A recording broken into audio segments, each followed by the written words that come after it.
আমার ছেলে এপে Muttasim Fuad, honours 3rd ইয়ারে পড়তেছে, ইংলিশ অনার্স। ও দীর্ঘদিন আমাকে বলতেছে ওর চুলের একটু সমস্যা, এর জন্য আমরা একটু চুল কিছুটা পড়ে যাচ্ছে, কিছু ইন্ডিয়া থেকে কিছু মেডিসিন এনেছিলাম। আনার পরে ব্যবহার করে তেমন ফল পাইনি। তারপরে ছেলেকে বললাম তুমি দেখো কোথায় কী করা যায়। তখন আপনাদের এই নিউ রুটস এটা ইউটিউবে দেখার পরে আমরা এখানে ভিজিটে আসি 1 মাস আগে। আমার ওয়াইফ সহ, আমার অন্যান্য ছেলে সহ আসলাম। এসে অনেক পেশেন্টের সঙ্গে দেখা হলো, তাদের সঙ্গে কথা বলে বুঝতে পারলাম আশা করা যায় ভালো হবে ইনশাল্লাহ। তারপরে আমরা ডিসিশন নিলাম যে আমরা ঠিক আছে ট্রান্সপ্লান্ট করব, হেয়ার ট্রান্সপ্লান্ট করব।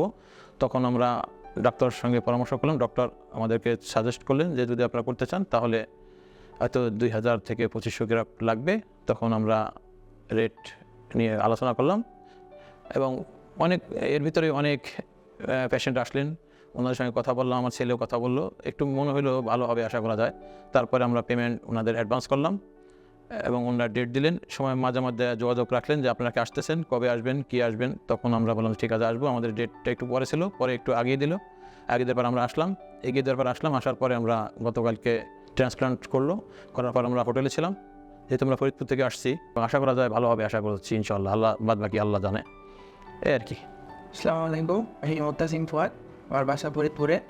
তো আমি দীর্ঘদিন যাবৎ আমার চুলের এই সমস্যায় ভুগছিলাম। তো আব্বুকে আমি বিষয়টা জানানোর পরে আমরা ইন্ডিয়ার চেন্নাইতে চিকিৎসা করাই, কিন্তু সেখান থেকে চিকিৎসা করানোর পরে তেমন একটা ফল পাই না। তারপর দীর্ঘ 6 মাস পর আব্বুকে জানালাম বিষয়টা যে মেডিসিন নিচ্ছি চেন্নাই রেগুলার, কিন্তু আমার কোনো সেভাবে ফলাফল পাচ্ছি না। পর আব্বু বললো যে কী করা যায় এর জন্য। তখন আমি ইউটিউবে দেখতেছিলাম যে বাংলাদেশে কোথায় ভালো চুলের ট্রান্সপ্লান্টের জন্য কোনো হসপিটাল আছে কিনা। রুটস নামের একটা পেজ পাই ইউটিউবে, সেখান থেকে আমি কয়েকটা ভিডিও দেখার পর আমার এখানে ভালো লাগে ভিডিওগুলো দেখে। তারপর আমার আব্বুকে জানাই যে এরকম একটা প্রতিষ্ঠান আছে ঢাকার বনানীতে, সেখানে চুলের ট্রান্সপ্লান্ট করা হয়। তারপর আব্বুকে নিয়ে আম্মুকে নিয়ে আমি রুটসের এখানে আসি। আসার পরে ডক্টরের সাথে কথা বলি। ডক্টর দেখে বলে যে তেমন একটা বেশি চোখ পড়ে নাই, আমি যদি চাই আমার ডাক্তার জোর করে নাই ট্রান্সপ্লান্ট করার জন্য। ডাক্তার বলছে যে যতটুকু চুল পড়ছে ট্রান্সপ্লান্ট না করালেও চলবে, এখন যদি আমি করাতে চাই তাহলে করাতে পারি। তারপরে আমি বললাম যে আমি করাতে চাই। তারপরে 1 মাস পর আমাকে শিডিউল দেওয়া হলো ট্রান্সপ্লান্টের জন্য। তারপর আমি কালকে ট্রান্সপ্লান্ট করানোর পর ওই যতটা ভয় পেয়েছিলাম ততটা ভয়ের কিছু না। অ্যানেস্থেসিয়া দেওয়ার সময় হালকা একটু ব্যথা লাগছিল, তারপরে আমি কোনো কিছু টেন পাই নাই। ভালোর মধ্যে খুব সুন্দর আমার ট্রান্সপ্লান্ট হয়েছে। এখন সুস্থ আছি, আশা করি ভালো একটা ফলাফল পাওয়া যাবে।